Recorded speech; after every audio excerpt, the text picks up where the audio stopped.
오늘 말씀은 데살로니가전서 4장을 보겠습니다.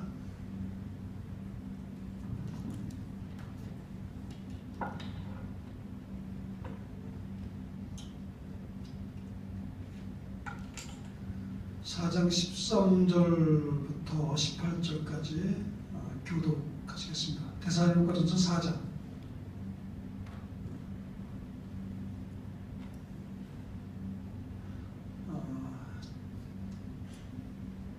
제가 먼저 13절부터 읽겠습니다. 형제들아, 자는 자들에 관하여는 너희가 알지 못함을 우리가 원하지 아니하노니 이는 소망 없는 다른 이와 같이 슬퍼하지 않게 하려 함이라.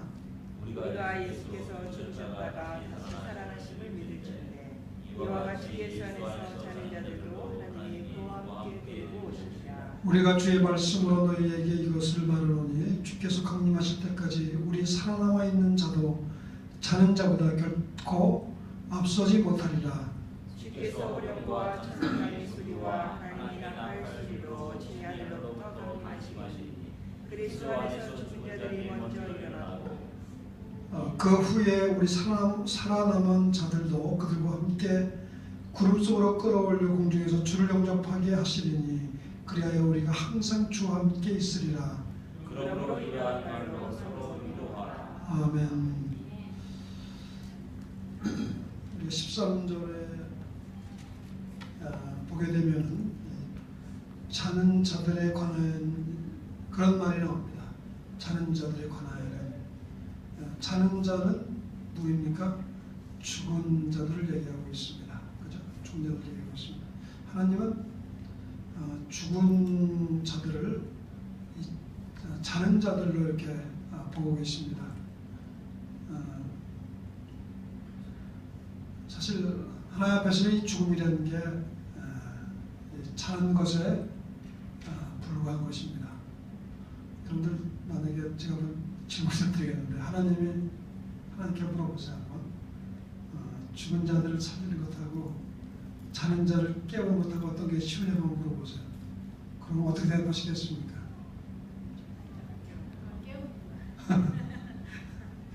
그것을 쉬울까요? 죽음은 인간에게서 가장 고통스러운 거죠. 가장 어려운 것입니다. 불가능한 것이죠. 사실 죽음 앞에는 어느 누구도 굴복할 수밖에 없는 엄청난 큰 일인 것입니다. 죽음을 얘기한다면 그것은 우리에게 공포와 두려움과 절망과 정말 참 우리 인생에서 아무런 낙을 주지 못한 것이 바로 이 죽음인 것입니다. 그런데 하나님께서는 이 죽음을 통해서 많은 것을 이룬 것을 우리가 성경을 통해서 볼 수가 있습니다. 이와 같이 인간들에게는 거의 불가능한 일임에도 불구하고 하나님께서는 죽음을 오늘 본문에서 보게 되면은 자는 것이라고 이렇게 말씀해 주고 있는 것을 우리가 볼 수가 있습니다. 우리 주님께서 나사로가 죽었을 때에 살리시죠. 그렇죠? 살리십니다.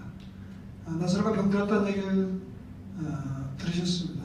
그 자매들로부터 들었는데 우리 주님이 그 나사로를 살리지 않으세요. 그냥 죽게 내버려두십니다. 결국은 나사로가 죽게 됩니다. 그 이후에 나사로가 주님이 나사로를 살리시죠. 근데 좀 그 말씀을 보다가 주님은 나사로를 병 들었을 때 병을 고치는 것하고 죽었을 때 살리는 것하고 별 차이가 없는 것처럼 보이더라고요. 아마 주님이 실제 그러실 거예요. 그래서 우리가 보기에는 뭐 하늘과 땅보다 더 차이가 있는 건데 우리 주님은 뭐 병든 것하고 죽은 것하고 별로 차이가 없는 것처럼 그렇게 느껴지더라고요. 죽음 앞에서 모든 인간들이 절망할 수밖에 없지만은 하나님 앞에서는 이 죽음이라는 게 그렇게 대단한 문제가 아닌 것을 알 수가 있습니다. 우리 주님이 죽은 나사로를 살리셨습니다. 그리고 해당장 야이로의 딸을 살리는 것들을 우리가 성경을 통해서 볼 수가 있습니다. 그리고 또 누구를 살립니까? 나인성 과부의 아들을 또 살리시죠. 성경에서 보게 되면 우리 주님이 살리신 사람이 세 사람을 살린 것을 우리가 찾아볼 수가 있습니다. 사실 오늘 본문에서 이 죽음 얘기를 좀 하는데 그 데살로니가 성도들이 자기 가정의 식구들이나 또 친구들이나 또 부모들이나 이런 사람들이 죽은 후에 어떻게 되나 하는 그런 의심이 있었습니다. 그들은 그 죽은 후에 몹시 슬퍼했습니다. 그래서 그 죽은 후에 도대체 그들이 어떻게 될 것인가 하는 것에 대해서 사도 바울에게 이 질문을 하는데 오늘 이 본문 내용은 그거에 대한 답변을 여기서 주고 있는 것입니다. 그래서 우리 주님께서 바로 이 죽음의 문제를 어떻게 보고 계신 것인가 하는 것을 이 사도 바울이 이 데살로니가 성도들에게 지금 얘기해 주고 있는 것입니다. 아까 나사로를 살린다고 했을 때도 보게 되면은 나사로가 죽었을 때 뭐라고 얘기합니까? 나사로가 죽었을 때 나사로가 잠들었다 얘기하죠. 그러면서 우리가 깨우러 가자 그렇게 말씀하시는 걸 볼 수가 있습니다. 그러니까 얼마나 우리 인간들에게 심각하고 엄청난 큰 문제를 우리 주님이 이 죽음의 문제를 자는 것으로 생각하냐는 것을 우리가 여기서 찾아볼 수가 있습니다. 근데 오늘 본문에 보게 되면 이 사도 바울이 데살로니가 전서를 썼죠. 기록했죠. 그렇죠? 데살로니가전서 보게 되면 사도 바울이 바로 죽은 자에 관해서 자는 자들이라고 얘기를 하고 있습니다. 사실 사도 바울도 사람을 살린 적이 있죠. 죽은 사람을 살렸습니다. 사도행전 19장에 보게 되면은 그 누구예요? 그 사람이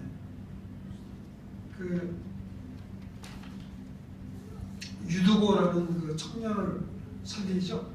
19장에서 그 에베소 교회에서 강해를 성경 말씀을 성경 공부를 시키는데 그때 그 유두고라는 그 청년이 다락에서 잠들다가 떨어지죠. 그래가지고 그가 죽었을 때 바울이 깨우는 것을 볼 수가 있습니다. 또 베드로도 살리는 것을 볼 수가 있어요. 베드로도 사도행전 9장에 보게 되면은 다비다라는 그 여인 성도를 살립니다. 여성도를 살립니다. 다비다가 굉장히 남에게 선행을 많이 한 그런 사람이었어요.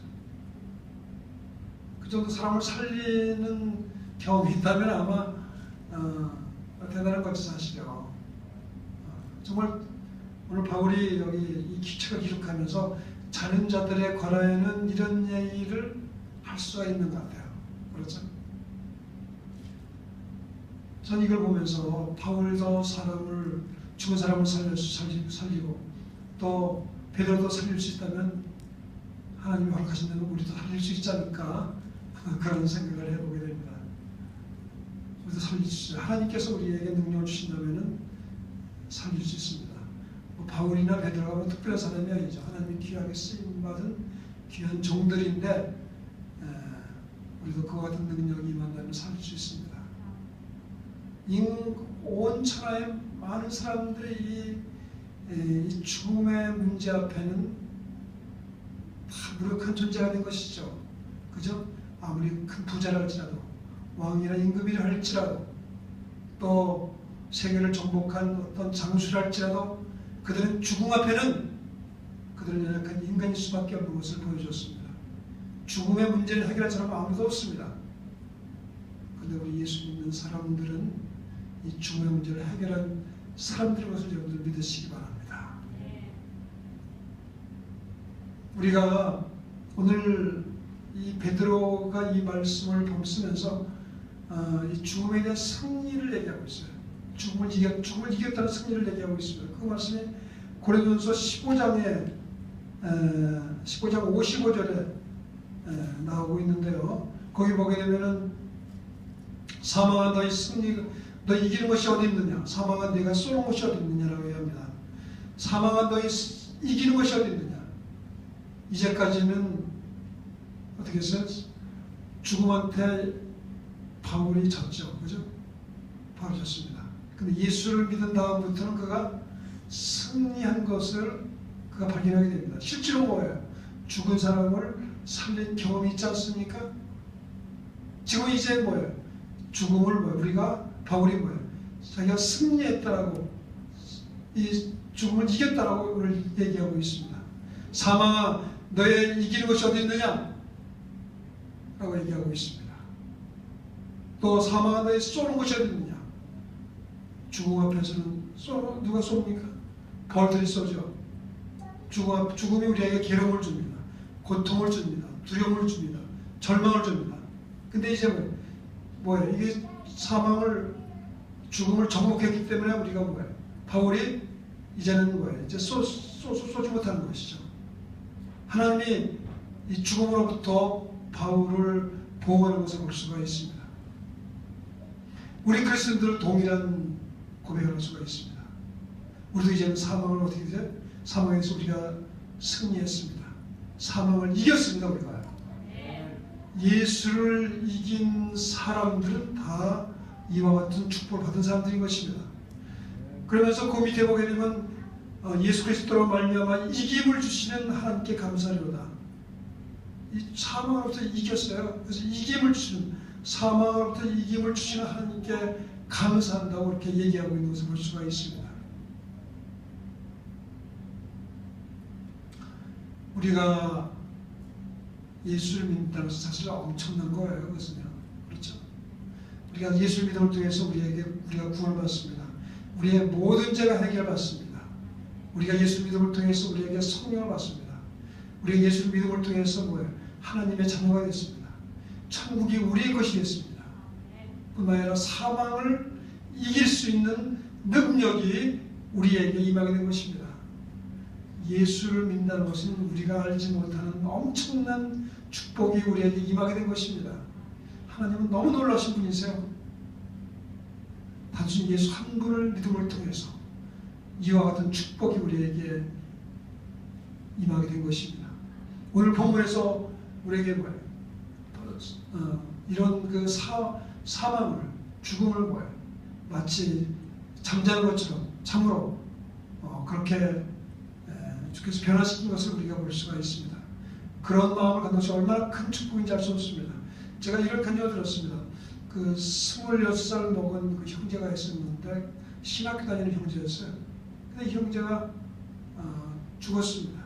그가 신학교 다니다가 이제 그 깡패들한테 붙잡혀가지고 맞아가지고 그가 죽게 됐습니다. 그것도 성경 공부 학생들을 기도하고 집에 돌아오는 길에 밤에 말이죠. 잡혀가지고 그런 죽음을 당한 거예요. 근데 가족들이 얼마나 애통했겠습니까? 참 몹시 정말 참 괴로워하고 부모님들이 말이죠. 너무도 큰 충격을 받게 된 것이죠. 그런데 저는 부모님이 간증을 들으면서 그분은 물론 그분이 처음에 고통을 당했겠지만은 하나님과 함께하고 그분은 자기 아들이 지금 비육신적으로 죽었지만 살아있다는 것을 그는 믿게 되고 어느 날 주님과 함께 만날 그날을 자기가 소망한다면서 오히려 하나님 앞에 감사하며 찬양하는 그런 모습을, 그런 간증을 제가 들은 적이 있습니다. 제가 서울에 있을 때는 제가 이 장례식을 참 많이 치렀어요. 매년 사람이 죽기 때문에 그래서 보게 되면 전 이제 여러 종류의 사람들이 죽습니다. 근데 죽는데도 정말 믿음이 있는 가정들은 그렇게 슬퍼하지 않아요. 그렇게 슬퍼하지 않습니다. 오히려 하나님께 감사하며 오히려 기뻐하고 하나님께 영광을 돌리는 그러한 모습들을 많이 제가 체험했습니다. 그때 이렇게 보게 되면은 장례식을 치를 때 보게 되면 굉장히 마음이 깊죠. 이 인도자들도 굉장히 마음이 편안하고 좋습니다. 그런데 믿음이 좀 별로 없는 사람 중에 오면은 굉장히 좀 힘들어요. 그 사람들은 위로해야 되지. 그 같은 어려움들을 많이 체험하게 되는 것을 제가 경험했습니다. 우리가 이 예수를 믿고 우리 인생을 산다는 것은 얼마나 놀라운 일인지 알 수 없습니다. 오늘 14절에 보게 되면 이런 말씀이 있습니다. 우리가 예수께서 죽으셨다가 다시 살아셨음을 믿을진데 이와 같이 예수 안에서 자는 자들도 하나님이 그와 함께 데리고 오시리라. 여기 중요한 단어는 믿을진데, 우리가 예수께서 죽으셨다가 다시 사는 것을 믿는 것이죠. 예수님께서 죽었다가 산 것을 여러분 믿습니까? 네. 그럴 때 어떻게 됩니까? 예수 안에서 자는 자들도 하나님이 그와 함께 데리고 온다고 얘기하고 있습니다. 지금 데살로니가 성도들이 죽은 사람들에 대해서 굉장히 고민하고 어떻게 될까 불안해하고 있는 상황에 있습니다. 이때 바울이 이런 얘기를 하는 것입니다. 예수 안에 찾는 자들이, 죽은 자들이 뭐예요? 하나님이 그들을 살리셔서 그들을 데려올 것이라고 이렇게 말씀하고 있는 걸 볼 수가 있습니다. 우리가 예수님을 믿을 때 그리스도 안에서 죽은 자들은 다 하나님께서 살리셔가지고 데려올 것을 우리는 확신할 수가 있습니다. 예수님이 죽었다가 산 것을 믿는 사람들은 내가 죽어도 다시 살 수 있다는 확신의 믿음이 생기게 됩니다. 그죠? 예수님이 죽었다가 산 것을 믿는 사람들은 우리가 정말 우리에게 참 소망과 진정한 기쁨이 있다는 사실을 우리가 알게 됩니다. 오늘 바울이 이 편지를 쓰면서 자는 자들에 관하여는 정말 이 죽음을 자는 것으로 보는 그런 영적인 안목이 얼마나 중요한 것입니까? 우리가 믿음이 있다면은, 우리가 믿음이 생기면 이러한 안목을 우리가 가질 수가 있는 것입니다. 우리는 절대로 절망하고 낙오하지 않습니다. 죽음이라는 이 엄청난 큰 문제를 하나님이 너무 쉽게 해결해 주신 것입니다. 제가 한번 한 절을 한번 찾아보겠습니다. 계시록 20장을 한번 제가 보겠습니다. 계시록 20장. 이 사망에 대해서 거기 얘기 나오는데 하나님께서 사망을 나중에 어떻게 처리하시나 항상 보겠습니다. 계시록 20장.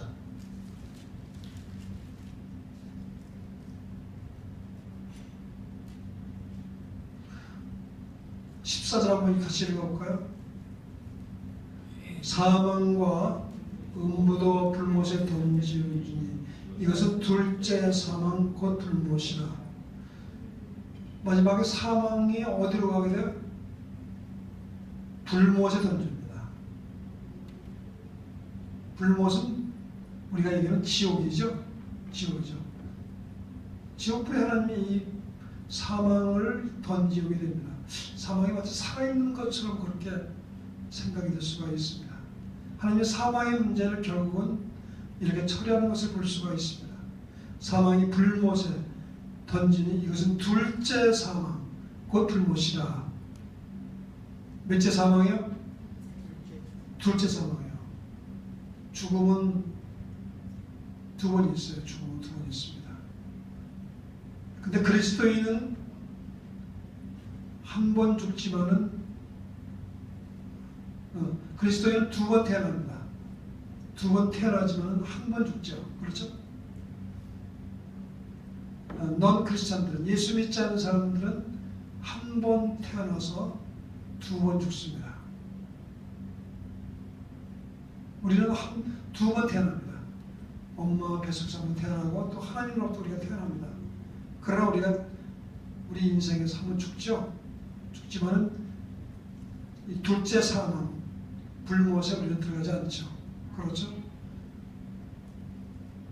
하나님께서 우리에게 참 놀라운 은혜를 주셨습니다. 만약에 우리가 예수님이 이 땅 위에 오실 때 우리가 살아있다면 우리는 뭐예요? 죽음을 보지 않고 우리는 들려서 올라받게 되죠. 오늘 본문이 그 얘기를 하고 있는 거예요. 뒤에 이제 쭉 보게 되면은 먼저 죽은 사람들이 먼저 일어나게 됩니다. 그 이후에 살아있는 우리가 일어나서 공중에서 주님을 만나게 됩니다. 우리가 요한계시록 20장에 왔으니까 그 앞에 또 하나 좀 보겠습니다. 우리가 19장 요한계시록 19장 20절 보세요. 19장 20절 제가 한번 읽어보겠습니다. 짐승이 잡히고 그 앞에서 표적을 행하던 거짓 선자도 함께 잡혔으니 이는 짐승의 표를 받고 그곳에게 경배하는 자들을 표적으로 미혹하던 자라. 이들이 뭐야? 산채로 유황불 붙는 못에 던지고, 유황불에 던지죠. 여기 짐승이 누구입니까? 적그리스도예요. 또 뒤에 보게 되면은 거짓 선자가 나옵니다. 짐승과 적그리스도와 거짓 선자가 잡혀가지고 유황불에 던지게 됩니다. 아까 보게 되면은 그 사망이 뭐예요? 그 유황불에 불못에 던지죠. 똑같은 거예요. 이게. 똑같은 겁니다. 지금 짐승인 적그리스도와 또 거짓 선자가 잡혀 결국 나중에 잡혀서 유황불에 불못에 지옥에 떨어지게 되는 것입니다. 20장 10절 한번 보세요. 20장 10절. 또 그들을 미혹하는 마귀가 불과 유황못에 던져지니 거기는 짐승, 그 짐승과 거짓 선자도 있어 세세토록 밤낮 괴로움을 받으리라. 할렐루야. 여기 보게 되면 이제 마귀가 어떻게 돼요? 똑같이 지옥불에 떨어지게 되죠. 근데 거기 가보니까 누가 있습니까? 짐승과 거짓 선자도 거기 있어요. 이 앞에 우리가 계시록 19장에서 읽었던 그 내용이 나오는 것이죠. 마귀, 적그리스도, 또 거짓 선자. 이것은 뭐냐면 마귀의 삼위일체예요. 우리가 하나님의 삼위일체가 있죠. 똑같이 마귀의 삼위일체가 있습니다. 근데 이 삼위일체가 가는 곳이 어디입니까? 마귀의 삼위일체가 가는 곳이 바로 지옥입니다. 유황불입니다. 불못입니다. 거기에 또 누가 들어간다 그랬죠? 사망도 들어갑니다. 사망도 들어가요. 그냥 저는 그냥 보너스라고 여러분들한테 얘기를 해보는 거예요. 이것은요. 알고 있으라고요. 지금 계시록 20장, 20장이면 저기 모든 세상이 다 끝날 날이죠. 그러니까 지금 이 세상을 어지럽히고 이 세상을 배후에서 괴롭히는 존재인 마귀와 또 적그리스도와 또 누굽니까? 거짓 선자의 종말이 무엇인지 알고 있습니다. 거기다가 또 뭐예요? 이 사망까지 하나님께서 처치하는 모습을 볼 수가 있습니다. 이 네 가지만 딱 들어가도 이 세상이 굉장히 편안할 거예요. 마귀, 적그리스도, 또 거짓 선지자, 사망, 거기까지 죄, 이런 것들이 우리 인간 속에서 결국은 우리를 괴롭히는 것입니다. 하나님이 이것을 마지막에 다 처리하죠. 그렇죠? 그래서 이제 21장에 뭐가 나옵니까? 새하늘과 새 땅이 나오고 20장에서는 이제 하늘나라가 나오는 것이죠. 복락원이 나옵니다. 거기서 너무 놀랍죠?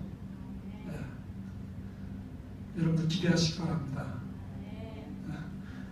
하나님께서 사망을 처리하는 건 되게 간단한 것이죠. 우리가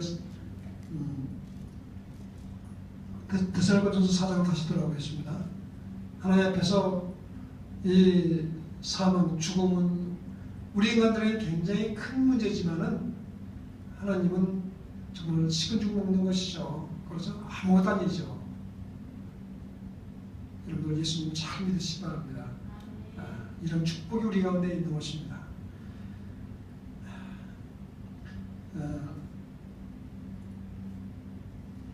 두 번째로 제가 좀 볼 문제는 주의 15절 보게 되면 거기 보게 되면 주의 강림이라는 말이 나옵니다. 우리가 주의 말씀으로 너희에게 이것을 말하노니 주께서 강림하실 때까지 우리 살아남아 있는 자도 자는 자보다 결코 앞서지 못하리라. 주께서 이 땅에 재림하십니다. 그죠? 재림하십니다. 근데 재림하실 때 그 뒤에 보게 되면 아까 말씀드린 것처럼 먼저 예수님 안에 죽은 사람들을 먼저 부활시키죠. 그리고 살아있는 우리들도 뭐예요? 옛날에 그 엘리야나 또 에녹같이 그들을 그냥 산채로 하늘로 올린 것처럼 우리도 뭐예요? 우리를 올리셔가지고 공중에서 주님을 만나게 됩니다. 주님이 다시 오십니다. 여러분 주님이 다시 오신다는 사실을 믿습니까? 알고 있습니까? 이 신앙을 가지시기 바랍니다. 우리가 이제 앞으로 믿을 건 이제 주님이 다시 오시는 그 재림 신앙이에요. 그렇죠? 여러분 주님이 주신 우리가 이 주님이 다시 오신다는 그 믿음을 굳건하게 지켜야 됩니다. 사도행전 1장에 보게 되면 이런 얘기가 있죠. 갈릴리 사람들은 어찌하여 하늘을 쳐다보느냐. 너희 가운데서 하늘로 올려주신 이 예수는 하늘로 가심을 본 그대로 오시리라고 얘기하고 있습니다. 요한복음 14장 2절과 3절에 보게 되면 내가 너희를 위하여 처소를 예비하러 가노니 가서 너희를 위하여 처소를 예비하면 내가 다시 와서 너희를 내게로 영접하여 나 있는 곳에 너희도 있게 하리라. 주님이 다시 오십니다. 주님의 재림을 여러분들도 준비하시기 바랍니다. 주님이 첫 번째 이 땅에 오실 때에 특별히 유대인들은 잘 알지 못했어요. 많은 유대인들이 예수님이 오셨음에 불구하고 메시아가 왔음에도 불구하고 아는 사람들이 그렇게 많지 않았어요. 이 주님이 다시 재림하실 때에도 많은 사람들이 알지 못할 겁니다. 마태복음 25장에 보게 되면 10처녀가 나오죠. 거기 보게 되면 5처녀는 기름을 갖고 있고 5처녀는 기름이 없습니다. 교회 나와도 50대 50인가 대파한테 이렇게 주님을 맞이할 수 없지 않나 이런 생각을 제가 개인적으로 해봅니다. 확실히 어느인지 모르겠어요. 중요한 건 뭐예요? 우리가 주님의 재림을 자체 준비하는 것이죠. 우리 교회는 한 사람도 빠짐없이 다 주님을 맞이하는 이런 되시길 주의 이름으로 축원합니다. 우리 주님이 누구예요? 신랑이죠. 신랑. 우리는 뭐예요? 신부입니다. 신랑이 오시는데 신부가 어떻게 돼요? 아무 준비 없이 생각해보세요. 지금 우리 당집사님하고 국집사님 이제 결혼식을 하시는데 신랑만 준비를 잔뜩 하시고 신부는 그냥 잠만 푹푹 주무시면서 그냥 준비하시면 어떻겠습니까? 이해가 되는 거죠. 여러분 우리 주님을 정말 신랑으로 생각하십니까? 신부인 여러분들 신부 준비를 잘 하시기 바랍니다. 매일 아름답게 좀 꾸미세요. 단장도 많이 하시고 마음의 단장을 하시기 바랍니다. 하나님이 어떻게 단장을 어떻게 준비할 것인가를 성경은 우리에게 역시 얘기해주고 있죠. 그렇죠? 오늘 16절 보게 되면은 그 주님 오실 때 그 과정을 얘기하고 있어요. 과정을 얘기하고 있습니다. 주께서 호령과 천사장의 소리와 하나님의 나팔 소리로 신이 하늘로부터 강림하시리니 그리스도 안에서 죽은 자들이 먼저 일어나고 그 후에 살아남은 자들도 그들과 함께 구름 속으로 끌어올려 공중에서 주를 영접하게 하시니 그래야 우리가 항상 주와 함께 있으리라. 아멘. 여기서 오실 때 어떻게 합니까? 주께서 주의 호령과 천사장의 소리와 하나님의 나팔 소리로 주님이 이 땅 위에 강림하실 것입니다. 신랑이 오는데 얼마나 그냥 무렁차겠습니까? 천사들이 같이 대동하면서 말이죠. 너무너무 그냥 그건 뭐 세상에 볼 수 없는 장관일 것입니다. 주께서 호령과 근데 가만히 있잖아요.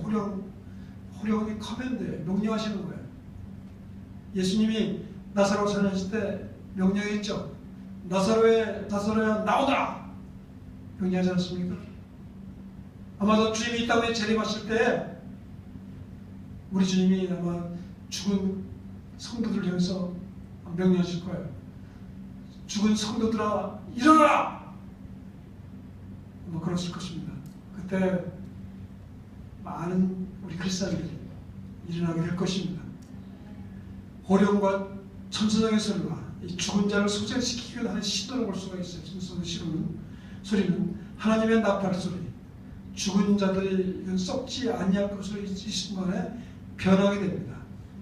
고린도서 15장 51절에 보게 되면은 보라 내가 너에게 비밀을 말하노니 우리가 다 잠잘 것이 아니오 마지막 나팔에 순식간에 호련이 다 변하리니 마지막 나팔에 순식간에 호련이 다 변화되리니 나팔 소리가 나면 죽은 자들이 썩지 아니할 것으로 다시 살아나고 우리도 변화되리라. 나팔 소리가 나는 순간에 모든 사람들, 모든 그리스도인들이 죽은 영혼들이 다 일어나서 변화가 될 것입니다. 그건 순식간에 일어나는 거예요. 눈 깜짝할 새 일어나는 것입니다.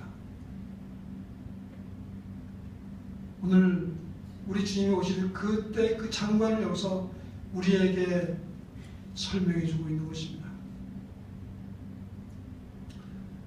우리 주님이 이 땅에 오십니다. 오실 때 어떻게 오십니까? 주께서 호령과 천사장의 소리와 하나님의 나팔 소리로 그분이 이 땅 위에 재림하실 것입니다. 죽은 자들이 먼저 일어나고 또 살아남아 있는 우리가 다시 그 뒤를 이어서 일어날 것입니다. 여러분들 주님이 이 말씀하신 지가 한 2000년 됐죠? 그렇죠? 2000년 됐습니다. 근데 아직도 오지 않으셨어요. 사람들은 의심합니다. 아직도 오시지 않았는데 어떻게 된 거냐고 생각을 할 때가 있습니다. 그런데 우리가 믿음 안에 살게 된다면 우리는 그분이 오실 것을 절대로 의심하지 않습니다. 네, 주님 다시 이 땅에 재림하십니다. 2000년이라는 것은 우리가 보기에는 긴 기간이지만 하나님 보시기에는 그렇게 긴 기간이 아닙니다.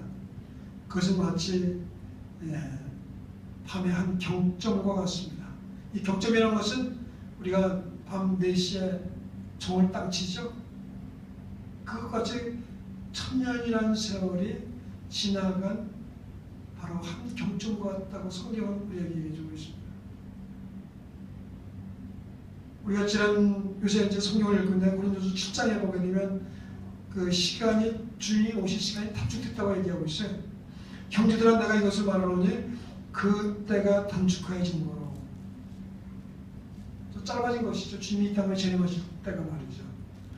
이후부터는 안에 있는 자들은 없는 자같이 하며 우는 자들은 울지 않는 자같이 하며 기쁜 자들은 기쁘지 않는 자같이 하며 매매하는 자들은 없는 자같이 하며 세상 물건을 쓰는 자들은 다 쓰지 못하는 자같이 하라. 이 세상의 형적이 다 지나갑니다.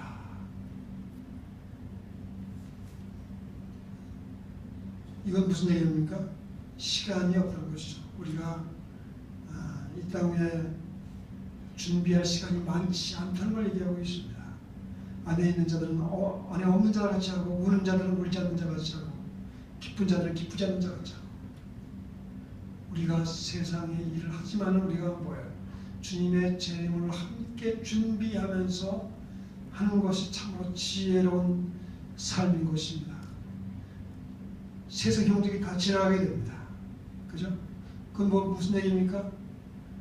우리가 이 땅 위에 있는 모든 인간이 이룩한 업적과 모든 가치들은 주님이 오심과 함께 그 형체가 다 무너진다는 사실인 것입니다. 우리가 필요할 수 있겠지만 하나님 나라에서 그것들이 아무런 쓸모없는 것이죠. 그렇죠? 여러분 영원한 하나님의 나라에 여러분들의 인생을 투자하면서 사실은 여러분들 주의 이름으로 축원합니다. 우리가 망해가는 기업에 우리가 투자를 하지 않죠. 새로운 잘되는 회사에 우리가 투자를 합니다. 이 세상은 마치 물속에 지금 빠져가는 타이타닉 호하고 똑같습니다. 우리가 그것을 알며 살아가면서 지혜로운 것입니다. 우리 하는 모든 일이 주의 영광을 위해서 하시기를 주의 이름으로 축원합니다. 주님을 기쁘시게 하는 삶을 사신 우리 모두가 되어서 우리가 주님의 재림을 잘 준비하고 우리가 신랑을 만났을 때에 칭찬받는 우리 모두가 되기를 주 예수 이름으로 축원하겠습니다. 기도합시다.